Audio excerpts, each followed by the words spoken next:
السلام علیکم ورحمۃ اللہ وبرکاتہ۔ آج ایک اور بہترین ویڈیو کے ساتھ آپ کے سامنے حاضر ہوا ہوں۔ انجینئر محمد علی مرزا کا بہترین بیان، حج کے احکام و مسائل، کمپلیٹ بیان ہے حج کے حوالے سے، حج کرنے کا طریقہ، حج کے احکام، بہترین بیان ہے۔ ویڈیو کو اسکپ نہیں کریں گے، ویڈیو پوری سنیں گے، یہ ویڈیو آپ کے لیے بہت کمال کی ہونے والی ہے۔ چلتے ہیں بیان کی طرف، سنتے ہیں۔ وَأَتِمُّ الْحَجَّ وَالْعُمْرَةَ لِلَّهِ، اور پورا کرو حج اور عمرے کو اللہ کی رضا کی خاطر، یعنی جب تم نے کوئی نیت کی ہوئی ہے تو اس کو پورا کرو۔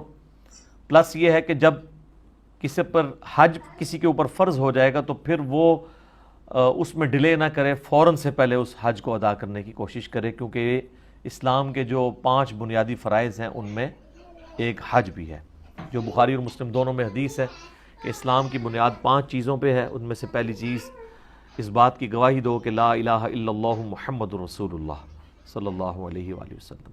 اس کے بعد نماز کو قائم کرنا، زکوٰۃ دینا، استطاعت ہو تو اللہ کی راہ میں حج کرنا، اور رمضان کے مہینے کے روزے رکھنا۔ حج سے ریلیٹڈ میں نے ڈیٹیل ڈسکشن کر دی ہے 4 لیکچرز کے اندر، مسئلہ نمبر 54A-B۔ اے جو تھا وہ عمرے سے متعلق تھا، بی جو ہے وہ حج سے ریلیٹڈ، اور سی اور ڈی جو ہے وہ قبر رسول صلی اللہ علیہ وآلہ وسلم کی حاضری سے ریلیٹڈ تھا۔ اس میں بھی میں نے یہ آلموسٹ ساری آیات کور کی تھی۔ وَأَتِمُّ الْحَجَّ وَالْعُمْرَةَ لِلَّهِ، پورا کیا کرو حج اور عمرے کو اللہ کے لیے۔ فَإِنْ أُحْصِرْتُمْ، پھر اگر تم گھر جاؤ، فَمَسْتَيْسَرَ مِنَ الْهَدْيِ، تو جو قربانی کا جانور آسانی سے میسر ہو اس کو آگے بھیج دو۔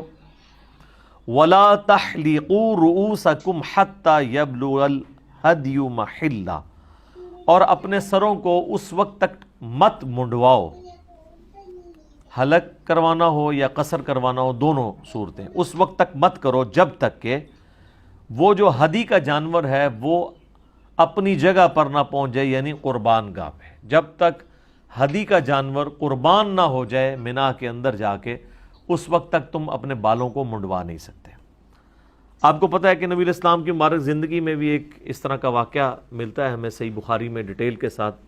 سورۃ الفتح میں بھی ذکر ہے، یہاں پر بھی اشارتاً اس کا ذکر آ رہا ہے کہ نبی صلی اللہ علیہ وآلہ وسلم نے 6 ہجری میں ارادہ کیا تھا عمرے کا، اور اس کے لیے آپ صلی اللہ علیہ وآلہ وسلم آلموسٹ 1500 صحابہ، جانصار صحابہ کا لشکر لے کر نکلے تھے، لیکن راستے میں ہی آپ کو روک دیا گیا تھا، اور آپ صلی اللہ علیہ وآلہ وسلم نے بھی صلح کے اوپر آمادگی کر دی ان شرائط کے اوپر جو بظاہر اس وقت مسلمانوں کے خلاف تھی۔ ان میں سب سے بڑا ایشو تو یہ تھا کہ اس سال آپ کو ہم عمرے کی اجازت نہیں دیں گے، اگلے سال آپ آئیں گے، اور 3 دن کے لیے اہل مکہ جو ہے وہ مکہ چھوڑ کر پہاڑیوں پہ شفٹ ہو جائیں گے، آپ لوگ آ کے انڈیپینڈنٹلی اپنی ایکٹیویٹیز پرفارم کر سکتے ہیں۔ تو لہٰذا وہ جو عمرہ تھا اس کی قضا پھر آپ علیہ السلام نے نیکسٹ ایئر میں دی۔ 6 ہجری کے اندر صلح حدیبیہ ہوگی، حدیبیہ کے مقام کے اوپر بخاری میں بڑی ڈیٹیل حدیث ملتی ہے۔ اب اس میں جب یہ چیز طے پائی تو اب ظاہر صحابہ کرام نے تو احرام بھی پہنا ہوا تھا، احرام تو اس وقت تک نہیں کھولنا جب تک قربانی کا جانور ذبح نہ ہو جائے، اور باقی ایکٹیویٹیز بھی پرفارم کرنی تھی۔ تو جب یہ صلح ہو گئی تو آپ صلی اللہ علیہ وآلہ وسلم نے صحابہ کو حکم دیا کہ اپنے احرام کھول دو، یہیں پر جانور کو ذبح کرنے کے بعد اپنے احرام کھول دو اور باقی یہیں پہ حاصل کر لو، اگلی دفعہ ہم آئیں گے۔ لیکن صحابہ کرام میں سے کوئی بھی نہیں اٹھا۔ نبی علیہ السلام نے اس بات کو ریپیٹ کیا لیکن کوئی کھڑا نہیں ہوا۔ آپ علیہ السلام اپنے حجرے میں آئے تو اس سفر میں آپ کے ساتھ آپ کی بیوی تھی سیدہ ام سلمہ۔ تو نبی علیہ السلام نے فرمایا کہ میں نے اس طرح اپنے صحاب سے یہ بات کی ہے، ان میں سے تو کوئی بھی نہیں اٹھا۔ تو انہوں نے کہا یا رسول اللہ، ان کو ان کے حال پہ چھوڑ دیں، آپ خود اپنے جانور کو یہاں پہ قربان کریں، اپنا احرام کھول دیں، یہ خود بخود آپ کو فالو کریں گے۔ صحابہ کرام کو تھوڑا کافروں پر غصہ بھی تھا، پلس وہ اس امید میں بھی تھے کہ شاید کوئی نیا حکم آ جائے، ہمیں قتال کی اجازت مل جائے۔ بہرحال نبی علیہ السلام نے جب یہ کیا تو پھر ایک ایک کر کے سارے اٹھے اور سب نے اس سنت کے اوپر عمل کیا. تو اسی کانٹیکسٹ میں یہ چیز آ رہی ہے کہ اگر تم گھیر لیے جاؤ تو پھر تم جو ہے وہ قربانی کے جانور کو آگے بھیج دو. جب اپنی قربان گاہ کو وہ پہنچ جائے اور تمہیں پتہ چل جائے وہ قربان ہو گیا، پھر اپنا احرام کھولو اور یعنی وہ جو سر منڈانے والا معاملہ کرنا ہے. لیکن یہاں پر وہ بھی نہیں تھا کیونکہ وہ قربانی کا جانور بھی آگے نہیں جانے دے رہے تھے، اس لیے نبی علیہ السلام نے قربانی کا جانور بھی وہیں پر ذبح کر لیا. تو اس سے یہ بات بھی پتہ چلی کہ عمرے کے لیے بھی قربانی کا جانور ہدی جسے کہا جاتا ہے وہ لے کے جا سکتے ہیں آپ، اگرچہ یہ اوبلیگیٹری نہیں ہے، یہ صرف ریکوائرمنٹ ہے حج قران کی یا حج تمتع کی، وہ آگے آ جائیں گی آیات. لیکن اگر کوئی اس طرح کر لیتا ہے تو یہ بھی ایک افضل عمل ہے. تو جب تک ہدی کا جانور اپنے محلے میں نہ پہنچ جائے. اچھا یہ عربی کا لفظ ہے محلہ، ہم اردو میں سے کیا کہتے ہیں؟ محلہ. تو یہ جو بڑے بڑے لغت والے اردو والے علماء بھی ہیں، پروفیسر بھی ہیں، وہ آپ دیکھیں گے تو ہمیشہ ہی بولتے ہیں محلہ. ایون ہمارے اردو کے اس لفظ کو جب انگلش میں رومن میں لکھا جاتا ہے تو MO کے ساتھ لکھا جاتا ہے نا، لیکن یہ لفظ ہے محلہ. لیکن اس میں کسی غلطی نہیں نکالنی چاہیے. اس کی وجہ ہے کہ اگرچہ یہ لفظ غلط بولا جا رہا ہے لیکن اردو میں مستعمل ہے، اردو میں چلتا ہے. الٹا محلہ بولنے سے کوئی اور ہی نہ کوئی چیز سمجھ لے اس کو، ٹھیک ہے. تو ایک اور لفظ ہے وہ بھی قرآن میں آیا ہے، مستقبل، فیوچر. اردو میں ہم کیسے بولتے ہیں؟ مستقبل. اب مستقبل آپ بولنا شروع کر دیں گے تو مستقبل لوگ کہیں گے شاید اس کو اردو ہی نہیں آتی ہے. ہاں جہاں پر اتنا زیادہ کوئی لفظ مستعمل نہ ہو وہاں پہ آپ تھوڑا بہت چینج کر دیں تو پھر کام چل جاتا ہے. فمن کان منکم مریضا، پس جو کوئی تم میں سے مریض ہو، اگر کوئی بیمار ہو، او بہی اذا، یا اسے کوئی تکلیف ہو، من رأسہ، اس کے سر میں تکلیف ہو سکتی ہے، جوئیں پڑی ہوئی ہوں. ظاہر ہے اتنے بڑے بڑے بال رکھے ہوتے تھے عرب کے لوگوں نے. اس کانٹیکسٹ میں بخاری میں حدیث ہے، کعب بن عجرہ کہتے ہیں کہ میں نبی علیہ السلام کے ساتھ تھا تو میرے بال بڑے گھنے تھے، اس میں جوئیں پڑ گئی. تو اور جوئیں وہ کہتے ہیں اتنی زیادہ پڑی کہ وہ کپڑوں پہ گرتی تھی. تو نبی علیہ السلام نے جب میری حالت دیکھی تو حضور نے مطلب آپ کو بھی ترس آیا. تو یہ پھر آیات نازل ہوئی کہ اگر اس طرح کسی کو جوئیں پڑ دیں، اب ظاہر ہے کہ وہ کوئی 4 گھنٹے کی فلائٹ تو نہیں ہے اسلام آباد سے جدے کی، وہ تو 15 دن کا سفر ہے مدینے سے مکے کا، اور اس میں بھی حدیبیہ پہ پہنچے ہیں، ابھی کئی دن کا سفر باقی ہے. اور اتنی زیادہ جب جوئیں پڑی ہوئی ہوں تو انسان کو رات کو نیند بھی نہیں آتی. تو پھر یہ حکم نازل ہوا کہ اگر کسی کے سر کے ساتھ اس طرح کا ایشو ہو جائے تو اگرچہ وہ احرام جب تک قربانی جانور نہ ہو جائے اس وقت تک آپ سر نہیں منڈوا سکتے. یہ ترتیب ہے نا اس کی. تو اس کے لیے پھر یہ ہے کہ وہ اب یہ اس کی مجبوری ہے وہ اپنا سر منڈوا دے، لیکن اس کے عوض پلینٹی ادا کرے گا، جسے آپ حج کی ٹرمنالوجی میں دم بھی کہتے ہیں. اور اس کیس میں وہ کیا ہوگا وہ آ رہا ہے، او بہی اذم من رأسہ ففدیۃ من صیام، تو وہ سر منڈوانے کے عوض فدیہ دے دے روزوں کی شکل میں، او صدقۃ، یا خیرات کر دے، او نسک، یا قربانی دے دے. اچھا یہ ایسا موقع ہے جہاں پر آپ کو تینوں آپشن پیرلل میں دیے جا رہے ہیں. ویسے آپ قرآن میں جب کبھی بھی اس طرح کی پلنٹیز دیکھیں گے نا، جیسا کہ سورۃ المائدہ کی آیت نمبر 89 میں آیا ہے کہ جو کوئی منت مانی ہوئی توڑ دے تو قسم جو ہے اس نے کھا لی تھی اب وہ توڑنا چاہتا ہے تو اس کا کفارہ کیا ہے، وہ ایک غلام آزاد کرے. تو آتا ہے اگر غلام نہ پائے تو، ٹھیک ہے جی، غلام نہ پائے تو 10 مسکینوں کو کھانا کھلائے یا 10 مسکینوں کو کپڑے دے دے. اور اگر یہ بھی نہ پائے تو 3 مسلسل روزے رکھے. یہ نہیں ہے کہ ڈائریکٹ روزوں پہ جانا ہے، جو افورڈ کر سکتا ہے اس نے وہ والے کام کر رہے ہیں. لیکن یہاں پر تینوں آسانیاں پیرلل میں ہیں. آپ کی مرضی ہے، امیر ہیں غریب ہیں جو بھی ہیں، آپ فدیہ دے سکتے ہیں اس فارم میں کہ آپ روزے رکھیں، صدقہ کریں یا قربانی دیں۔ اس کانٹیکسٹ میں بخاری میں حدیث ہے، نبی علیہ السلام سے جب انہوں نے پوچھا تو آپ صلی اللہ علیہ وآلہ وسلم نے فرمایا کہ 6 مسکینوں کو کھانا کھلا دو، یا نصف سا ان کو غلہ دے دو، گندم دے دو۔ آلموسٹ آپ سمجھ لیں 1.25 کلو کے قریب۔ تو آج کی ڈیٹ میں اگر ہم اس سا کو کیلکولیٹ کریں تو یہ صحیح بخاری کے اندر جو ہے وہ 3 روزے اور 6 مساکین، یعنی ان میں سے کوئی ایک آپشن رکھ سکتے ہیں، یا تیسرا آپ قربانی کا جانور بھی کر سکتے ہیں۔ اس میں پھر یہ ہے کہ ایک پورا جانور ہی ظاہرہ دینا ہوگا، اگر ایک سے زیادہ لوگ ہوں گے تو پھر آپ اونٹ کے اندر 7 لوگ اور گائے کے اندر بھی 7 لوگ شریک ہو سکتے ہیں، اور اگر وہ عید قربان والا معاملہ ہو اس میں اونٹ کے اندر 10 حصے بھی ہیں۔ فَمَن لَّمْ يَجِدْ، پھر جو کوئی قربانی کی طاقت نہ رکھتا ہو،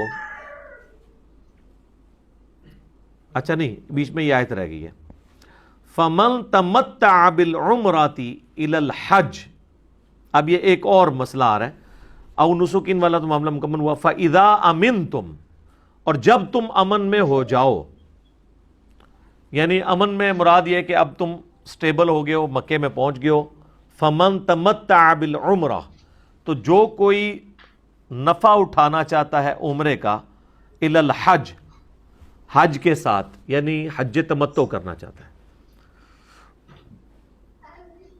یہ نکاح متع اور اسی طریقے سے حج متع، یہ دونوں ٹرمز استعمال ہوتی ہیں، یعنی ایک سفر کے اندر اس چیز کو، اس فیسلٹی کو اویل کرنا کہ آپ حج کے ساتھ عمرہ بھی کر لیں۔ صحیح بخاری مسلم میں آتا ہے کہ مشرکین عرب کے اندر یہ چیز گناہ سمجھی جاتی تھی کہ کوئی شخص حج کے لیے سفر کرے اور وہ ساتھ عمرہ بھی کرے۔ وہ کہتے تھے کہ جی آئے حج کے لیے ہو تو عمرہ کیوں ساتھ کر رہے ہو، عمرے کے لیے آنا ہے تو دوبارہ سے آؤ۔ تو نبی علیہ السلام نے اللہ تعالیٰ سے ریکویسٹ کی اس معاملے میں، تو نبی صلی اللہ علیہ وآلہ وسلم کو اللہ تعالیٰ نے وحی کے ذریعے بتایا کہ آپ نے یہ رسم توڑنی ہے، یہ رسم غلط ہے۔ اور آپ علیہ السلام نے جب اپنا پہلا اور آخری حج فرمایا تو آپ چونکہ اپنے قربانی کا جانور ساتھ لا چکے ہوئے تھے، تو آپ علیہ السلام نے فرمایا کہ اگر مجھے پہلے پتہ ہوتا نا تو میں اپنے قربانی کا جانور ساتھ نہ لاتا، چونکہ قرآن میں یہ آیت ہے کہ جو قربانی کا جانور لے آئے، جب تک جانور اپنی قربان گاہ تک نہ پہنچے اس وقت تک وہ شخص احرام نہیں کھول سکتا۔ تو اب تو میں تو حج تمتع نہیں، حج قران کروں گا۔ حج قران بھی میں بھی تمتع ہوتا ہے کہ آپ ایک سفر میں حج اور عمرہ اکٹھا کرتے ہیں۔ یہ حج کی 3 قسموں کو سمجھ لیں، پھر آپ کو یہ باتیں سمجھنا ذرا آسان ہوں گی۔ حج کی بیسیکلی 3 قسمیں ہیں۔ نمبر 1 حج افراد، جس کو پنجابی کہنا ہے چھڑا حج، اس میں صرف حاجی ہوگا اور کچھ نہیں ساتھ ہوگا، نہ کوئی جانور قربان کرنا پڑے گا آپ کو، کیونکہ آپ نے اس سے تمتع نہیں لیا عمرے کا۔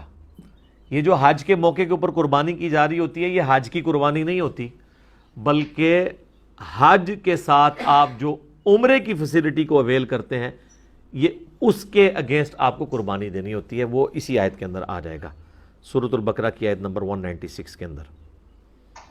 اور اس میں جو شخص قربانی کی استطاعت نہیں رکھتا تو وہ 10 روزے رکھے گا، 3 ایام حج کے اندر رکھے گا، اور ایام حج یعنی پہلے جو 9 دن ہیں، 1 ذوالحجہ سے لے کر 9 ذوالحجہ تک، ان کے اندر 3 روزے رکھ لے گا اور 7 گھر واپس آ کے رکھے گا، تو وہ 10 روزے بن جائیں گے۔ وہ آیات آ جائیں گی۔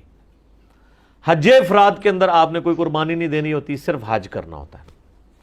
حج جو تمتع ہے اس میں آپ عمرہ بھی ساتھ کرتے ہیں اور حج بھی ساتھ کرتے ہیں، فائدہ اٹھا لیتے ہیں، اور فائدہ یہاں تک اٹھاتے ہیں کہ آپ اگر پہلے پہنچ گئے ہیں مکے کے اندر، ابھی حج کی ایکٹیویٹیز کے دن باقی ہیں جو 8 ذوالحجہ سے شروع ہوتے ہیں، تو آپ اپنا احرام کھول دیں۔ ہم نے حج تمتع ہی کیا تھا، دنیا میں آلموسٹ 95% زیادہ لوگ حج تمتع کرتے ہیں، کیونکہ وہ پہلے ہی لے جاتے ہیں وہاں پہ آپ کو، تو آپ عمرہ کر کے احرام کھول دیتے ہیں۔ ابھی تو 8-10 دن حج میں پڑے ہوتے ہیں، اب 8-10 دن احرام کی پابندیاں کوئی کس طرح برداشت کرے گا کہ کوئی آپ نے ناخن بھی نہیں کاٹنے، بال بھی نہیں اور ٹوٹنے چاہیے، اور باقی آپ نے پورا پروٹوکول، کوئی اس طریقے سے کھجلی بھی نہیں کرنی، سر پہ کوئی چیز بھی نہیں رکھنی، اتنی ساری پابندیاں. تو نبی علیہ السلام نے پھر صحابہ کو حکم دیا کہ جنہوں نے عمرہ کر لیا ہے، عمرہ کرنے کے بعد احرام کھول دیں. خود نبی علیہ السلام نے احرام نہیں کھولا کیونکہ آپ قربانی کا جانور ساتھ لائے تھے، اور قرآن میں حکم ہے کہ جب تک قربانی کا جانور قربان نہ ہو جائے آپ احرام نہیں کھول سکتے. تو جو لوگ قربانی کا جانور نہیں لائے ہوئے تھے، نبی علیہ السلام فرمایا تمہیں تو کوئی مجبوری نہیں ہے، اس کو کھولو. تو پھر بھی کچھ لوگوں نے نہیں کھولا تو آپ فرمایا وہ نافرمان ہے جو میرے اس حکم پہ عمل نہیں کر رہے. پھر ایک صحابی نے آگے پوچھا، بخاری مسلم دونوں میں آتا ہے کہ یا رسول اللہ یہ ہمارے لیے آسانی ہے یا بعد کے لوگوں کے لیے؟ تو آپ علیہ السلام فرمایا کہ قیامت تک حج اور عمرہ اس طرح آپس میں داخل ہو گئے، یعنی اب آپ نے سنت کو جاری کر دیا. تو حج تمتع میں آپ احرام کھول دیتے ہیں، پھر 8 ذو الحجہ کو آپ ظہر کے بعد جو ہے وہ احرام باندھ لیتے ہیں، اور پھر آپ منا چلے جاتے ہیں. اور پھر وہ جو حج کی ایکٹیویٹیز ہیں وہ 12 تک وہ آپ نے وہ کرنی ہوتی ہیں. اس میں سے بھی پہلے دن ہی آپ نے ظاہر ہے کہ جب 9 ذو الحجہ کا دن آئے گا تو عرفات سے آپ واپس آئیں گے. ترتیب یہ ہوتی ہے کہ 8 اور 9 کی درمیانی رات آپ نے منا میں گزارنی ہے، اور پھر صبح کے وقت آپ نے وہاں سے نکلنا ہے. صبح سے مراد فجر کے بعد، سورج نکلنے کے بعد، اور آپ نے دن اپنا عرفات میں گزارنا ہے. لوگ پیدل بھی چلے جاتے ہیں، آلموسٹ پیدل وہاں سے آپ سمجھ لیں 1-1.5 گھنٹہ لگ جاتا ہے، اور بسوں میں جائیں تو 3-4 گھنٹے لگ جاتے ہیں کیونکہ بہت رش ہوتا ہے. اب تو بڑی چوڑی روڈ انہوں نے بنا دی ہوئی ہے، آپ پیدل ہی جائیں تو آسانی رہتی ہے، جگہ جگہ پانی پینے کی جگہ بھی بنی ہوئی ہے. 9 ذو الحجہ کا دن آپ نے یوم عرفہ جو اصل اس کی روح ہے وہ میدان عرفات میں گزارنا ہے. اور میدان عرفات میں آپ نے ظہر اور عصر کی نمازوں کو جمع کر کے پڑھنا ہے اور قصر پڑھنا ہے. یہ حج کی خصوصیت ہے، 2 فرض ظہر کے 2 عصر کے. اور پھر مغرب تک مسلسل دعائیں کرنی ہیں. ادھر کی عبادت دعائیں ہیں، یا آپ نے وہ جو سنت اذکار ہیں، لا الہ الا اللہ وحدہ لا شریک لہ لہ الملک ولہ الحمد وہو علی کل شیء قدیر، یہ میدان عرفات کی دعا ہے. سبحان اللہ والحمد للہ ولا الہ الا اللہ واللہ اکبر، یہ بھی دعا ملتی ہے. اور جب مغرب کی نماز کا وقت ہو جائے تو آپ نے نماز نہیں پڑھنی بلکہ مزید اندھیرا ہونے کا انتظار کرنا ہے. تھوڑا سا جب اندھیرا ہوگا تو آپ نے بغیر نماز پڑھے وہاں سے نکلنا ہے، اور آ کر آپ نے مزدلفہ میں آ جانا ہے. مزدلفہ جو ہے وہ منا اور عرفات کے درمیان ہے، یعنی صبح آپ منا میں خیمے لگائے ہوئے تھے، منا سے چلے گئے عرفات، واپسی پہ منا واپس نہیں آئیں گے بلکہ راستے میں آپ مزدلفہ کے اندر رکیں گے، اور وہاں پر آپ نے رات گزارنی ہے 9 اور 10 کی درمیانی رات. اور اسی رات میں آپ نے مغرب و عشاء کی نماز وہاں پہ رات کو جس ٹائم بھی پہنچیں، آپ رات 12-1 بجے پہنچنے میں بھی کامیاب ہو جائے تو یہ آپ کی کامیابی ہے. بعض لوگ فجر کے وقت ہی پہنچ رہے ہوتے ہیں، جو پیدل آتے ہیں وہ تو پہنچ جاتے ہیں، جو گاڑیوں میں آتے ہیں وہ فجر کے قریب ہی کہیں پہنچتے ہیں، لیکن اس رات کا کچھ حصہ وہاں پہ گزارنا ضروری ہے. تو آپ مغرب اور عشاء کی نماز پڑھیں گے، 3 فرض مغرب کے 2 عشاء کے. اس کے بعد فجر کی نماز پڑھنی ہے. فجر کے بعد آپ نے طلوع آفتاب کا انتظار کرنا ہے، سورج نکلنے کا. جیسے ہی سورج نکلے گا تو آپ نے پھر منا آ جانا ہے اپنے خیموں کی طرف، کیونکہ یہ پہلا دن ہے جس میں آپ نے وہ جمرات کو کنکریاں مارنی ہیں، جس کو کہتے ہیں شیطان کو کنکریاں مارنی ہیں. اور یہ ہے 10 ذو الحجہ کا دن. حاجیوں کے لیے 10 ذو الحجہ کے دن عید کی نماز کوئی نہیں ہے، کیونکہ انہوں نے اپنی ایکٹیویٹیز پرفارم کرنی ہے. احرام انہوں نے پہنا ہوا ہے تو سیدھا جائیں گے. وہ 3 جمرات ہیں، یعنی وہ جس کو شیطان کہتے ہیں یہاں کے لوگ، جن کی نشانی بنی ہوئی ہے. منا سے آپ کعبے کی طرف جائیں تو سب سے پہلے ایک چھوٹے والا آئے گا، پھر درمیانے والا، اور اینڈ پہ بڑے والا آتا ہے جو کعبے والی سائڈ کی طرف ہے. تو پہلے دن آپ نے پہلے 2 کو کنکریاں نہیں مارنی ہوتی ہیں بلکہ تیسرے والے کو مارنی ہوتی ہیں. اور اس کے لیے جو کنکریاں آپ نے آئندہ دنوں میں بھی مارنی ہے نا، وہ آپ نے مزدلفہ سے ہی چننا سنت ہے. وہ پلاسٹک کے شاپنگ بیگ میں وہیں سے چھوٹی چھوٹی کنکریاں جمع کر لیتے ہیں، یعنی وہ اتنی کنکریاں ختم نہیں ہوتی. اتنے لوگ حج کرتے ہیں پھر بھی ہو سکتا ہے وہاں پھکوا بھی دیتے ہوں، وہ وہاں سے اٹھا کے دوبارہ. ادروائز تو ظاہر ہے پرابلم ہو. لاکھوں لوگوں نے اگر اتنی کنکریاں اٹھانی ہیں اور فالتو ہی اٹھانی چاہیے، کہیں نشانہ رہ جاتا ہے تو پھر وہ یہ واپس آنا پڑ جائے 4-5 کلومیٹر، ٹھیک ہے، تو لوگ فالتو لے کے چلتے ہیں، لیکن اٹھانی وہیں سے ہے سنت، یہ نہیں کہ وہاں سے کوئی اٹھا کے کسی کی لے کے مارنی ہے۔ درمیانی سی چنے کی سائز کی کنکری ہے، اور وہی وہ مقام ہے جہاں پہ آپ کو پتہ بڑی بھگدڑ مچا کرتی تھی، بڑے لوگ شہید ہوتے تھے۔ اب تو خیر وہ انہوں نے اس کو کئی سٹوریز بنا دی ہے اور ٹائمنگ ڈسکس اس طرح کی ہوئی ہے انہوں نے ڈسٹریبیوٹ کے لوگ آسانی کے ساتھ یہ کام کر لیں۔ پہلے دن مسئلہ نہیں ہوتا، کیونکہ پہلا دن تو آپ کے پاس پورا ہوتا ہے نا کنکریاں مارنے کے لیے، صبح کے وقت آپ جا کے مار سکتے ہیں، بس کنکریاں مارتے ہی آپ نے پھر قربانی کرنی ہے۔ قربانی کرنے اگر خود چلے گئے پھر تو پورا دن ہی لگ جائے گا، تو بہتر یہ ہے کہ کسی ایک بندے کو ہائر کریں جس کو آپ سارے گروپ کے جانور لے کے دے دیں، اسے فون پہ بتا دیں، یا اگر بینک میں جمع کروایا تو بینک والوں نے آپ کو ٹائمنگ دی ہوتی ہے، اس کے مطابق آپ قربانی ہو جائے گی۔ قربانی ہوتے ہی پھر اب آپ آزاد ہیں کہ اپنے سر کے بال منڈوائیں، احرام کھول دیں اور سادہ کپڑوں میں آ کے طواف زیارت کریں۔ طواف زیارت کرنے کے بعد آپ نے واپس منا میں رات گزارنی ہے، یعنی 10 اور 11 کی درمیانی جو رات ہے وہ بھی منا میں گزارنی ہے، پھر 11 اور 12 کی درمیانی رات بھی وہاں پہ گزارنی ہے، اور اگلے 2 دنوں میں وہ جو یہ یعنی آپ نے 11 اور 12 کو جو کچھ کرنا ہے وہ اس میں آپ نے تینوں کو کنکریاں مارنی ہوتی ہے۔ خیر یہ پورا ایک طریقہ ہے، میں ساری اس کی نٹی گریٹیز میں تو پھر 1 گھنٹہ اور لگ جائے گا، میں ایک چیز بتاؤں۔ اوورال میں آپ کو بتا رہا ہوں کہ حج تمتع میں یہ ہوتا ہے کہ آپ نے احرام کھول دینا ہوتا ہے عمرہ کر کے، اور دوبارہ 8 ذوالحجہ کو باندھنا ہوتا ہے۔ قران میں یہ ہے کہ آپ نے احرام چلاتے رہنا ہے حتیٰ کہ آپ ساری حج کی ایکٹیویٹی پرفارم کرتے ہوئے وہاں تک پہنچے۔ تو نبی علیہ السلام نے حج قران کیا تھا، لیکن وہ بھی تمتع کی ایک شکل ہے کہ آپ نے نفع تو اٹھا لیا ہے، تو اس کے لیے قربانی ضرور دینی ہوتی ہے، وہ اب آگے ذکر آ جائے گا۔ فمن تمتع بالعمرہ، جو کوئی نفع اٹھائے گا عمرے کا الی الحج، حج کے ساتھ، یعنی حج قران کرے یا حج تمتع کرے، فمستیسر من الہدی، تو جو اسے قربانی کا جانور میسر ہو وہ دے گا۔ فمن لم یجد، تو جو کوئی اس کی طاقت نہ رکھے یعنی اتنا غریب ہے، فصیام 3 ایام، تو وہ 3 دن کے روزے رکھے گا، فی الحج، حج کے دنوں میں۔ وَسَبْعَةٍ اِذَا رَجَعْتُمْ، اور 7 رکھے گا جب واپس آئے گا، تِلْکَ عَشَرَةٌ کاملہ، یہ ہوئے پورے 10۔ 3 یعنی حج کے دنوں میں وہیں پہ رکھنے ہوں گے۔ حج کے دن کون سے ہیں؟ 1 ذوالحجہ سے لے کے 9 ذوالحجہ تک۔